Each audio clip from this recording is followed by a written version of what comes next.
कहानी की शुरुआत 1719 से होती है, जहां हम एक लड़की को देखते हैं जिसका नाम नारू होता है, जो ऊंची ऊंची पहाड़ों में अपने कबीले के साथ रहती है। साथ हमेशा उसका एक डॉग भी रहता है, जिसके साथ एक दिन वो शिकार करने जाती है क्योंकि वो शिकारी बनना चाहती है और उसे एक हिरन मिल भी जाती है। वो उस पे निशाना लगा के बैठी हुई थी कि तभी किसी अजीब सी जोरदार आवाज की वजह से हिरन वहाँ से भाग जाती है। ये भी उसके पीछे पीछे भागती है, लेकिन फिर भी उसका शिकार नहीं कर पाती और फिर तभी डॉग की पूंछ एक ट्रैप यानी किसी के लगाए गए जाल में फंस जाती है, जो पता नहीं किसने वहाँ पर लगा दिया था। खैर उसकी पूंछ जख्मी हो गई थी, जिस पर नारू दवाई लगाती है, लेकिन तभी नारू को आसमान में से जोरदार आवाज आती है। इसीलिए वो पहाड़ पर जाकर आसमान की तरफ देखने लगती है, जहाँ उसे एक एलियन स्पेसशिप दिखाई देती है, जो किसी और की नहीं बल्कि प्रेडेटर की थी। मैं आपको बता देती हूँ, प्रेडेटर वो होता है जिसका बाकी जिस्म तो इंसानों जैसा होता है, लेकिन इसका चेहरा किसी क्रिएचर किसी एलियन जैसा होता है और वो खुद तो एक शिकारी होता है, लेकिन वो हर उस इंसान का शिकार करता है जिसके पास हथियार हो, यानी शिकारियों का, क्योंकि वो शिकारियों को खतरा समझता है, जिस वजह से वो उनके सख्त खिलाफ है और रहता भी वो किसी दूसरे प्लेनेट पर है। खैर अब नारू भागते हुए अपने भाई के पास जाती है, जो काफी अच्छा शिकारी था। वो उसे भी बता देती है कि आज मैंने आसमान में एक काफी बड़ा परिंदा देखा। दरअसल वो यहाँ प्रेडेटर के स्पेसशिप की बात कर रही थी, क्योंकि इस वक्त में लोग स्पेसशिप के बारे में नहीं जानते थे, तो वो उसे बड़ा परिंदा ही समझ बैठी। वो कहती है कि शायद ये मेरे लिए एक मौका है कि अब मैं कोई बड़ा शिकार करूं, जिस पर उसका भाई कहता है कि पहले तुम्हें इससे भी बड़ा शिकार करना होगा, और वो भी उसका जो तुम्हारा दुश्मन हो, तुम्हारा शिकार करना चाहता हो। नारू घर जाती है, जहाँ हम उसकी मॉम को देखते हैं, जो मेडिकल को काफी अच्छे से जानती है, यानी वो जड़ी बूटियों से दवाई बनाना जानती थी, लेकिन उन्हें अपनी बेटी नारू का शिकार करना बिल्कुल भी पसंद नहीं था। इसीलिए वो उसे कहती है कि तुम शिकार करना छोड़ दो बेटा, क्योंकि शिकार के अलावा तुम बाकी चीजों में भी काफी अच्छी हो, इसीलिए मेहरबानी करो ये शिकार करना बंद कर दो। ये कहने के बाद वो नारू को एक फूल वाली जड़ी बूटी लाने के लिए भेज देती है। वही स्पेसशिप में दिखाई जाती है, जिसमें से प्रेडेटर इनविजिबल होकर इन्हें गायब हालत में निकलता है। अब नारू जब जड़ी बूटी लेकर कबीले में वापस आती है, तो वो देखती है कि उसके भाई के शिकारी साथी इधर उधर भाग रहे हैं, क्योंकि एक शेर उनके एक साथी को उठाकर ले गया है, जिस वजह से वहाँ पर हलचल मची हुई है। नारू का भाई अपने साथियों को लेकर शेर को ढूंढने के लिए जंगल में जाता है, लेकिन वहाँ पर नारू भी आ जाती है और उनके साथ जाने का कहती है, लेकिन वो लोग उसे अपने साथ ले जाने के लिए मना कर देते हैं। लेकिन नारू का भाई अपने साथियों को कहता है कि अगर हमें हमारा साथी जिंदा मिला तो जाहिर है वो जख्मी होगा, जिसके इलाज के लिए हमें नारू की जरूरत पड़ सकती है, क्योंकि वो मेडिकल को काफी अच्छे से जानती है। जड़ी बूटियों के बारे में भी उसे काफी कुछ पता है। ये सुनकर सब उसे अपने साथ ले जाने के लिए मान जाते हैं। फिर हम देखते हैं एक चींटी को खा गया चूहा, चूहे को खा जाता है सांप और सांप को प्रेडेटर पकड़कर चीर देता है, यानी मार देता है।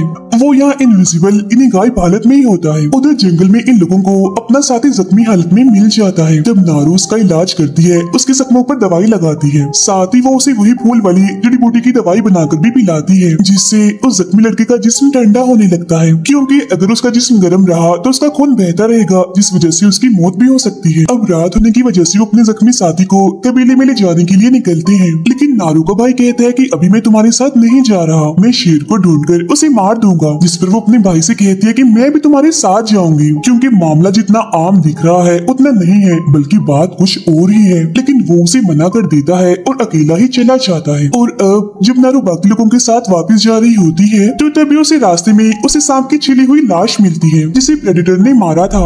साथ ही उसे वहाँ पैरों के निशान भी दिखते हैं, जो काफी बड़े थे, और तो और पेड़ों पर काफी ऊपर तक खून भी लगा हुआ था, जो देखकर नारू का शक और बढ़ जाता है। उसे ये भी लगने लगता है कि यहाँ जरूर कोई बड़ा जानवर या क्रिएचर है, इसीलिए वो अपने भाई को खतरे के बारे में बताने के लिए चली जाती है। लेकिन तभी रास्ते में उसे अपना एक साथी और अपना भाई भी मिल जाता है। वो उसे उन बड़े बड़े पैरों के बारे में बताती है, जो सुन उसका भाई कहता है कि हम शेर की गुफा के पास हैं, हमें अपने शिकार पर ध्यान देना होगा, वरना जरा सी लापरवाही हमारी जान ले सकती है। अब नारू का भाई तो गुफा के पास चला जाता है, जबकि नारू और उसका साथी पीछे ही रुक जाते हैं। लेकिन तभी यहाँ अचानक से शेर आकर उसके साथी पर हमला कर देता है और उसे जान से मार डालता है।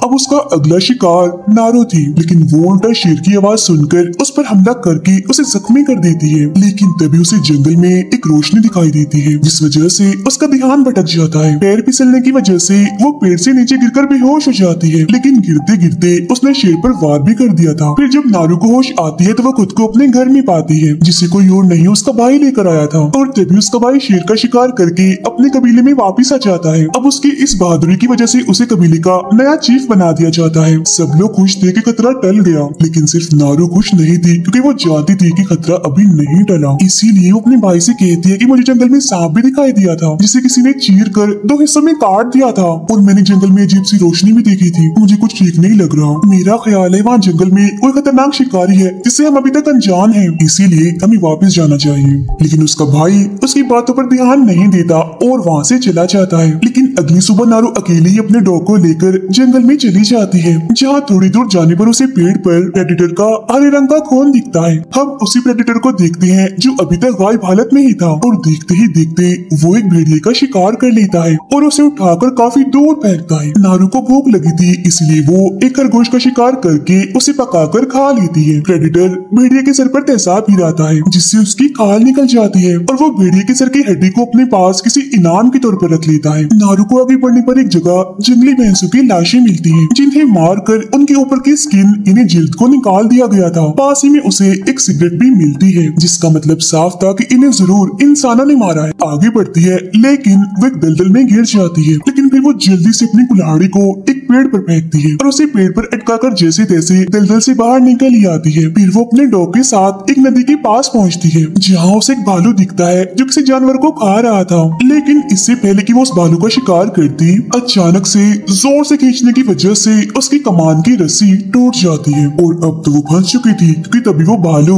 उसे देख लेता है और उसे मारने के लिए उसके पीछे आने लगता है। तब उस भालू से बचने के लिए वो लकड़ियों के बीच में जाकर छुप जाती है। नारू को पता चल गया था कि अब वो नहीं बचेगी, वो मरने को तैयार थी क्योंकि वो भालू उस पर बस हमला करने ही वाला था। लेकिन भालू हमला नहीं करता और रुक जाता है क्योंकि वहाँ पर आ चुका था प्रेडेटर। यहाँ भालू और उसकी काफी लड़ाई होती है, जिसमें प्रेडेटर का खून भी निकलता है हरे रंग का। लेकिन जब प्रेडेटर को गुस्सा आता है तो वो एक ही झटके में उसे मुक्का मारकर जान से मार डालता है। भालू का खून उस पर गिरने की वजह से अब वो दिखने लगता है, जिसे देखकर नारू की आंखें खुली की खुली रह जाती है। वो काफी डर भी चुकी थी, जिस वजह से वो चीखते हुए वापस जंगल में आ जाती है पानी के रास्ते से। यहाँ उसे उसके कबीले के लोग मिलते हैं, जिन्हें नारू के भाई ने भेजा था उसे ढूंढने के लिए। उन सबको प्रेडेटर के बारे में बता देती है, लेकिन कोई भी उसकी बातों पर यकीन नहीं करता, जिस वजह से नारू को गुस्सा आ जाता है और वो वहाँ से जाने लगती है। उसे एक लड़का रोकता भी है, जिसके साथ वो लड़ने लगती है, उसे मारती है। अब ये लोग नारू को पकड़कर उसे बांध देते हैं ताकि दोबारा जंगल में ना जाए। अब ये सब कुछ प्रेडेटर भी देख रहा था, और तभी वो इनकी तरफ आ ही जाता है क्योंकि इनके हाथ में हथियार थे और इन पर हमला कर देता है। वो अपने लेजर लाइट के जरिए ये सब कुछ कर रहा था और शिकारी अंदाजे से ही उस पर हमला कर रहे होते हैं, जहाँ इसी बीच हम उसकी झलक भी देख पाते हैं। काफी अजीब थी क्योंकि उसने मास्क पहना हुआ था और यही मास्क उसकी मदद कर रहा था सबको ढेर करने में। फिर एक के बाद एक सबके मरने का नंबर लग जाता है। प्रेडेटर उन्हें काफी बुरी मौत देता है। इसी बीच मौका देकर नारू अपनी रस्सी खोलती है और वहाँ से भागने लगती है। आगे वो घास के एक मैदान में आती है, जहाँ उसे कबीले का एक लड़का मिल जाता है। लेकिन यहाँ प्रेडेटर इंसानों के जिस्म से निकलने वाली हीट की वजह से इंसानों को देख सकता था,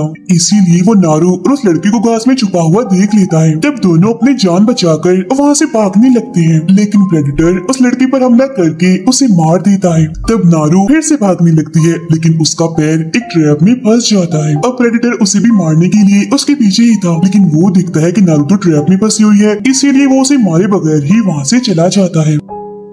यहाँ कुछ शिकारी आ जाते हैं जिन्होंने इस ट्रैप को यहाँ लगाया था, और इन्होंने ही उन जंगली भैंसों का शिकार किया था। वो नारू को बेहोश करके अपने कैंप में ले जाते हैं, जहाँ होश आने पर वो खुद को बंधा हुआ पाती है। यहाँ एक ट्रांसलेटर इन्हें हर चीज को खुलकर बताने वाला इंसान नारू से कहता है कि प्रेडेटर ने हमारे बहुत सारे लोगों को मार दिया है और वो सबसे ताकतवर शिकारी को ढूंढ रहा है। अगर तुम्हें प्रेडेटर के बारे में कुछ पता है तो हमें बता दो। लेकिन नारू मना कर देती है कि नहीं, मैं उसके बारे में कुछ नहीं जानती। तभी इस कबीले का सरदार नारू के भाई को लेकर आता है, जिसे उन्होंने बंदी बनाया हुआ था, और उसे काफी मारने लगता है। जिसके बाद ये लोग नारू और उसके भाई को पेड़ के साथ बांध देते हैं, ताकि जब प्रेडेटर इन दोनों पर हमला करने के लिए आएगा तो ये लोग उसे मार देंगे। और तभी यहाँ पर प्रेडेटर खुलकर सामने आता है, यानी अपने असली रूप में। नारू अपने भाई से कहती है कि हमें डरने की जरूरत नहीं है, क्योंकि प्रेडेटर ऐसे ही हमला नहीं करता, वो सिर्फ उन्हीं लोगों को मारता है जिनके पास हथियार होते हैं, और ये उसका अपना अंदाज है क्योंकि वो शिकारियों के खिलाफ है। है और जिसके पास भी हथियार होता है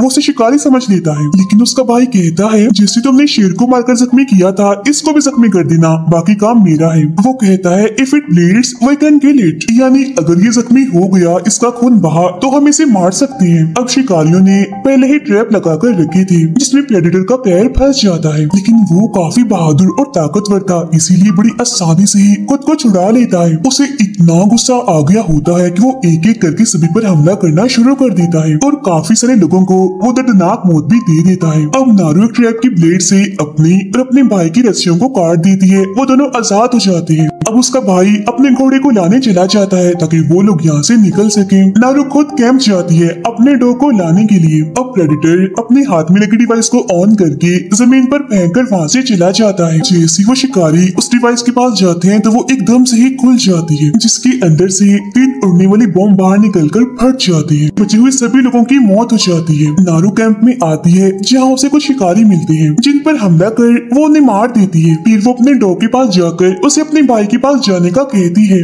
तभी यहाँ ट्रांसलेटर आ जाता है जो जिंदा बच गया था, लेकिन प्रेडेटर ने उसके पैर को काट दिया होता है। वो नारू से कहता है कि मैं तुम्हें अपनी बंदूक दे दूंगा लेकिन अगर तुम मेरा इलाज करोगी तो। अब नारू उसका इलाज करने लगती है और उसे भी वही फूल वाली जड़ी बूटी देती है जिसे खाकर ट्रांसलेटर का जिस्म ठंडा होने लगता है। लेकिन तभी यहाँ प्रेडेटर आ जाता है और ट्रांसलेटर का जिस्म ठंडा हो गया था जिसकी वजह से वो उसे नहीं देख पाता। लेकिन तभी यहाँ से जाते हुए प्रेडेटर उस ट्रांसलेटर के टांग पर अपना पैर रख देता है और वो दर्द की वजह से चीखने लगता है। प्रेडेटर को पता चल चुका था कि वो जिंदा है, इसलिए अब की बार वो उसे नहीं छोड़ता और जान से मार डालता है। तभी यहाँ नारू का भाई आकर प्रेडेटर के सर पर हमला कर देता है जिससे उसका मास्क नीचे गिर जाता है जिसमें से लेजर लाइट निकलकर पेड़ पर गिरती है। फिर वो अपने हथियारों से नारू के भाई पर हमला करता है, लेकिन उसके सारे तीर उसी पेड़ पर जाकर लगते हैं जिस पर लेजर की लाइट पड़ रही थी। ये देखकर नारू फौरन समझ जाती है कि प्रेडेटर का हथियार कैसे काम करता है। नारू ट्रांसलेटर की बंदूक चलाने की कोशिश करती है लेकिन वो खराब होती है और तभी देखते ही देखते प्रेडेटर गायब हो जाता है और नारू के भाई को मार देता है बड़ी बेरहमी से।